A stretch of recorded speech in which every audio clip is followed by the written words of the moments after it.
welcome back to Up the Villa podcast. This is our predicted lineup for the big game under the lights. Villa Park, European action. Aston Villa v Ajax. The tie is currently 0-0 and it is all to play for. Justin, as this game gets closer, are you getting more nervous or more excited? More excited. Can't wait. Absolutely buzzing for it. To come so quickly after Sunday. It's what we need. We need a full Villa Park, night game, European nights, top opposition. Just can't wait for it. It's what we want. It's what we wanted. It's what you wanted the last 15, 20 years since we haven't been in Europe. These are the nights that we wanted to be back in Europe for, and that's what we're there for. And can't wait. Yeah, I mean, there is a bit of pressure on it. There's a bit of pressure on it for the team, bit of pressure on Unai to get it right because we want to progress. We want to get into that next stage. And like I said on the match preview, it feels like get this right. And then momentum is back with Villa going into the games to come as well. And then the fan base has a lot to still look forward to. So I'm super excited. So what we're going to do, predicted lineup, we're going to have a little look at Ajax as well. We're going to have a little look at Ajax's last game. Some of the things that I've picked out to note of how Villa maybe can exploit Ajax. And we'll have a look at the predicted lineup, the lineup that we think we're going to go with. We haven't spoke about it, so I don't know what Justin's thinking. So make it up as we go along, as we generally normally do on Up the Villa podcast. So I'm just going to show Justin and you guys at home some of the things that I noticed for their game at the weekend. It was 2-2. One thing to note is their shape out of possession. And I think this is something that we might see them do against Aston Villa. Their shape mirrored Villa's shape a little bit as well. You can see they've got sort of two players in a midfield area. And Ajax were happy to box them in and play with a box midfield as well. So you can see Akpom, the striker. You've got midfielders here and here. So they were really happy to box in their midfield. And I think they'll probably do something like that against Aston Villa. You've got Sosa, the fullback, who came out to press. But you've also then got two players that would be either side of that double pivot for Aston Villa. And they were generally in a little bit of space. So that's something that I noticed in the game. Another thing that I noticed in the game as well was the Ajax press, but they generally left Henderson free in the middle of the park. I think in this game, it's important that we subdue Henderson. He's very industrious in midfield, and I think we have to just negate Henderson in midfield. But the one good thing that I spotted in the game that they played at the weekend was they play quite narrow in central midfield, which allows them to sort of win the second balls. And this is what they did for their first goal. They won the ball. Henderson played a little give and go. And this player literally carried it to the 18-yard box and put it in the back of the net. Another area that I think Ajax can be got at is playing out from the back. We saw that Villa struggled at the weekend playing out from the back with a 5 at the back, and Ajax struggled as well. Ajax really struggled in this game when they were pressed. If you press them aggressively, they lose the ball, they turn over the ball, and then you can win that ball back. And when they've got 5 at the back, they're not set that well to counteract us on transition. So I think that's an area that Villa, if we press really well, we can get more joy in this game, especially. Anybody who's not seen the Ajax highlights from the weekend, check this goal out. This goal that Ajax conceded was unbelievable. He literally smashes it from there, and it literally goes top corner. It's some finish this is. And then finally, again, Ajax playing out from the back, lose the ball. If you get aggressive with them, win that ball, you can put them under amounts of pressure, and they are very, very vulnerable in these areas. So, Justin, I know you weren't that impressed with Ajax, and I know you said that on the match preview. All of these things that you would hope that Villa are going to expose Ajax with? Yeah, I think what I'm more concerned about this game is us. I think we've concentrated too much on Ajax last week. and especially Spurs at the weekend. And we've gone away from what we do best, which is our game plan and setting ourselves out how to beat the opposition rather than not lose to them. And I felt we've gone a little bit too far the other way the last two games. And I think if we play as good as we know we can and we set up the way that we generally set up, then I think we can negate any of Ajax's, strengths that they can come and throw at us. They're not going to come gung-go. They're not going to come all-out attack. They've got to be very careful because they could lose it in the first 15, 20 minutes if we start really well, because I don't think they're that good.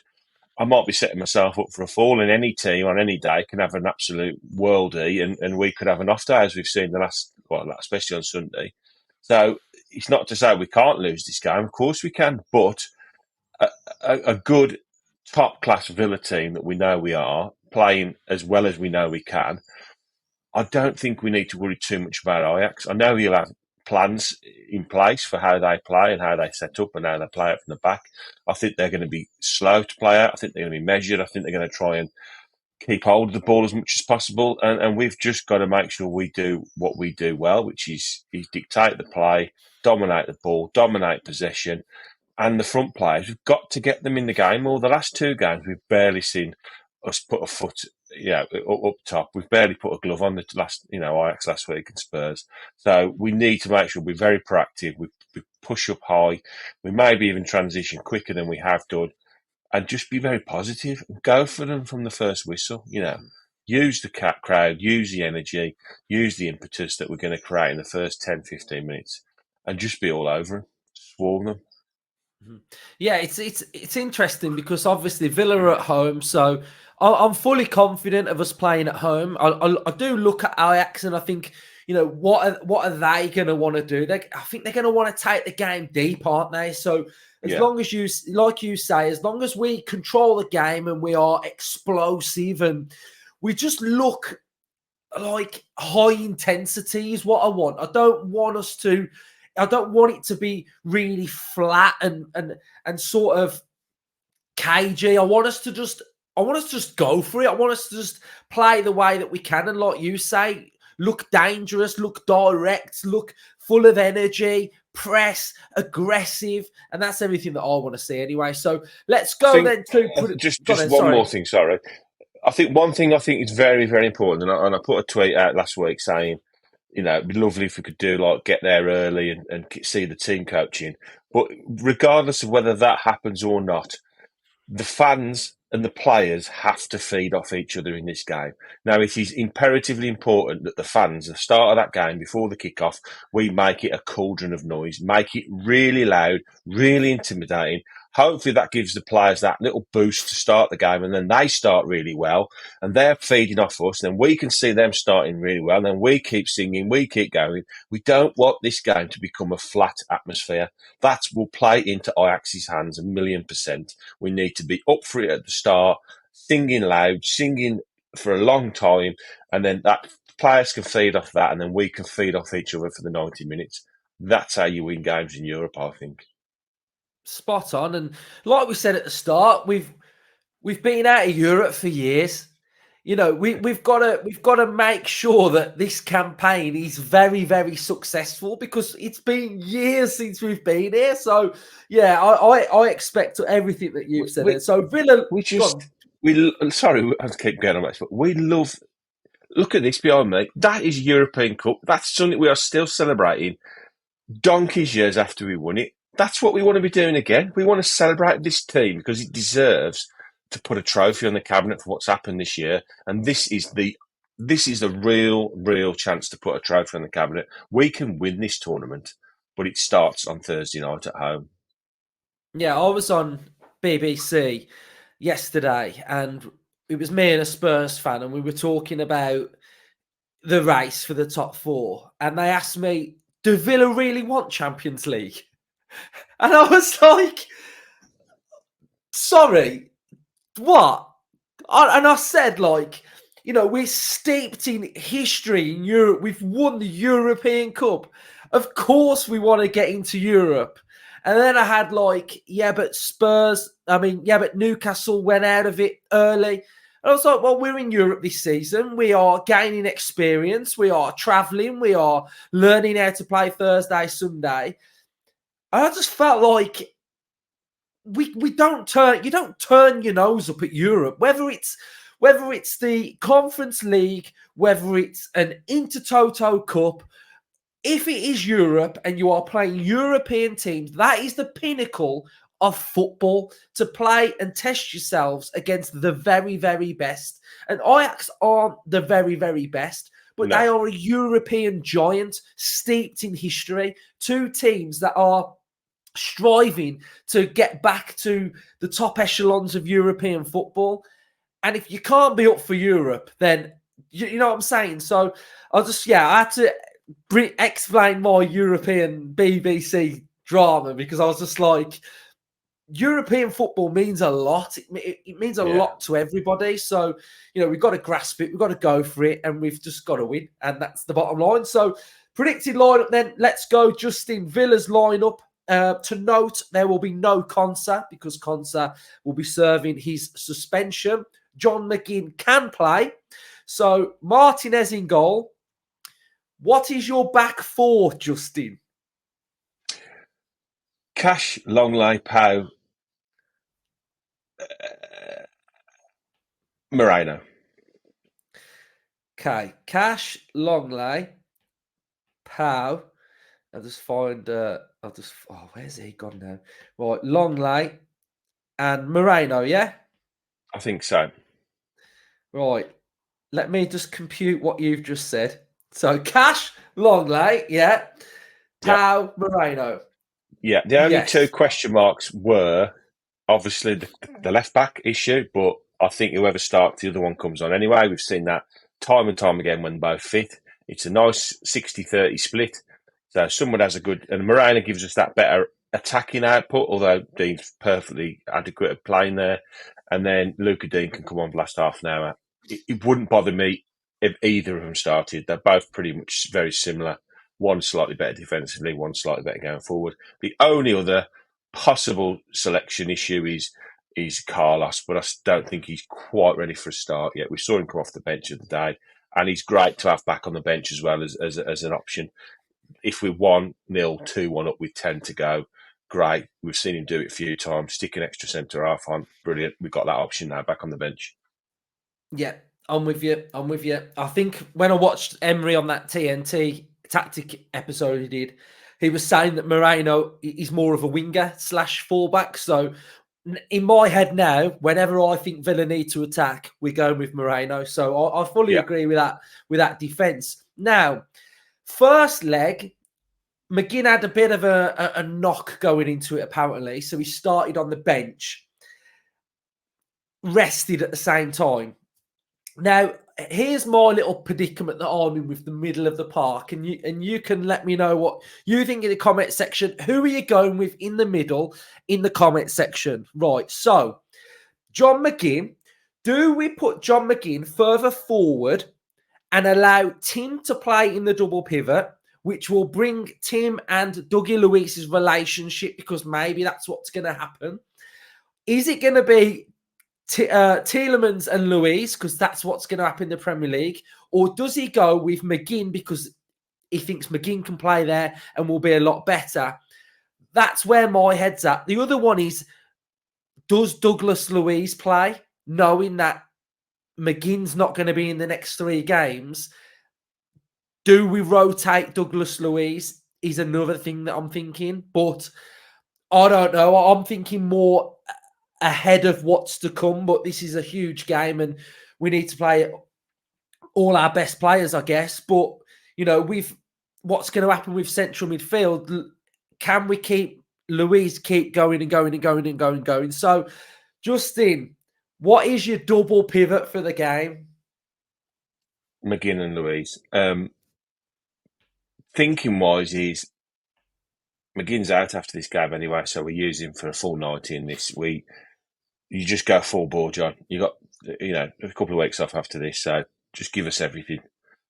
Get us through to the next round, and then do your thing. Tim Irabunen will have to. I'm 90% sure he will come in for McGinn against West Ham. I don't think the manager's thinking about the West Ham game. I think Mhm. this has now become hyper critical to get through because this is our chance of glory now. Fourth or fifth in the league is more or less nailed on, barring an absolute disaster, which is tremendous. I know he'll want fourth, but he won't. I don't think he'll too. I know we have seen sort of tweaks with a view to another game and resting players like we did McGinn. But I just think because Tim's going to play every game, we saw it last week when he played against Ajax that he did have a bit of cramp towards the end. Now he's a young kid, hasn't played much, high intense game coming up the weekend. I think because we need him, I don't think we'll start him against Ajax because he's going to be playing at the weekend. So currently, our best double pivot of players that are available is Louise and McGinn. So that's for me, and we have to win this game. And hopefully, if what my actual real deep down thoughts are, I think we could really go to town on them if we play. If we play as well as we did Sunday, it's going to be a tough game. But if we play to our best, which is very difficult to suddenly switch it on, then we could. There could be an opportunity to rest players at the end of the game. That's what I'm hoping. Yeah. I think Bailey starts.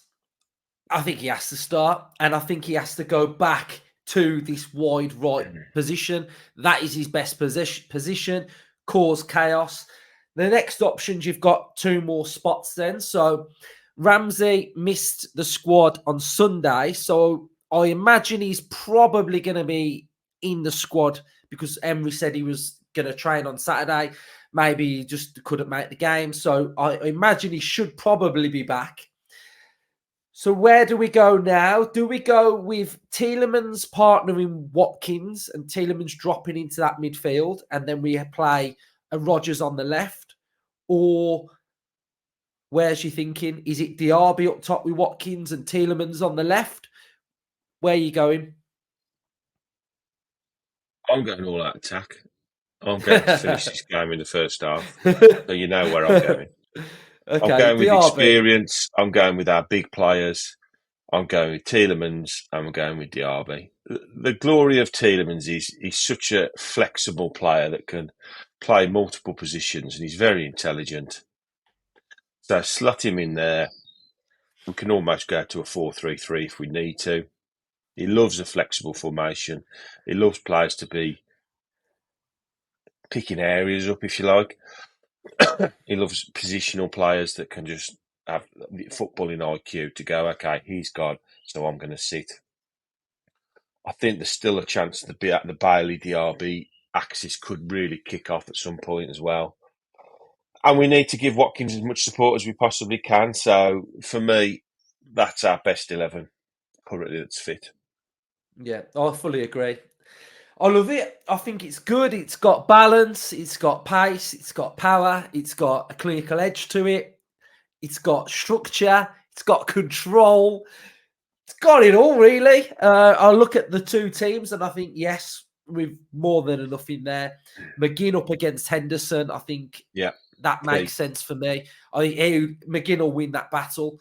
And I just think we can Also, expose that back five. yeah. Also, with them playing five at the back, what we don't want to do is concede the ball to them. So, if you are playing Watkins, Diaby, Bailey, that can keep the back five really pinned back because what we don't want is their fullbacks to have the freedom to get forward. So, if you do play a more defensively minded, if you play Tielemans in that Diaby role and then a Rodgers, you're effectively only playing one forward and one winger and then four midfielders. So by playing Diaby, Bailey, and Watkins in that top sort of area, that's three attack-minded players that can hopefully keep their back five pinned back and worried. And the fullbacks aren't going to think, "Oh, I'm going to bomb forward here" because they've only got one up top. We haven't. We got and we got two real proper pacey players there, which you don't want to be isolated with Diaby or Bailey or Watkins. To be fair, so all five of their defenders are going to be thinking we can't really go gun go here. So that should give us the opportunity, at the very least, in the first half an hour of the game, to pin them back. And then it's all about our quality, whether we can open them up and we can take advantage of hopefully overloads and things that we create. Yeah, it's going to be an interesting game then. So we're going to just have a little look at the teams that are left in the competition then, and we'll have a brief run through of what's happening elsewhere. So we've got Fenerbahce are 3-0 up against Union Saint. So Fenerbahce will be into the quarters. We've got Dynamo Zagreb 2-0 up. We've got Molde 2-1 up. We've got Lille 3-0 up. Fiorentina 4-3. What a game that was against Maccabi Haifa. Servette 0-0. Villa 0-0. And Tel Aviv 4-1. 4-1 up against Olympiacos. That's big, wasn't it? Because I was saying we do not want to play a Greek team in that final. So Fenerbahce look like they're going strong. I think Lille are the strongest team in this. Who worries you that are left, Justin? There's some really good teams left there. We are favourites, but there's teams there that not that long ago were doing pretty well in the Champions League. Molde have been in the Champions League. Lille have. Fenerbahce, Dinamo Zagreb, Fiorentina have had good seasons recently. I think Plzeň have as well, been Champions League team not that long ago. Olympiacos. There's some big names. If you're left, if let's say all the teams that are left there that are winning currently go through, there's some really tough games ahead. But it's two-legged, and we are a good side. We've just got to find a bit of form, and I think we've got a very good chance to go at least semi-finals. That's what I'm hoping. And then once you get to the semi-finals, you're talking just got to turn up a couple of times and you're in the final, and then it's a one-off game. Anyone can win that. So our fans just to get to at least semi-finals. Love it. Right. Just going to quickly point out something that Justin said, which I thought was brilliant, about pinning the Ajax fullbacks back. This was their game at the weekend, 2-2. And you can see this player is suspended for the game. He got sent off against Villa, but that's one of their fullbacks. And Sosa is the next one. So you can see that it's really important that these two fullbacks are pinned back, because there's a lot of attacking A lot of wingers, intent aren't here. they? Yeah, so we've really got to make sure we push those back. You can see in the middle of the park that it's quite narrow, so we should be able to have a lot more focus on our structure with our four in there anyway. So I just wanted to highlight that as well. And so looking forward to it, Justin. We will be doing fan cams after the game. So if anybody wants to come and say hi or be on the fan cam on our road to European glory, then come on and have your say after the game. But cheers everyone who's watched our build up to the game. Let's enjoy it. Let's be loud. Let's be proud. And let's see us into that quarter-final draw. Up the Villa. Up the Villa.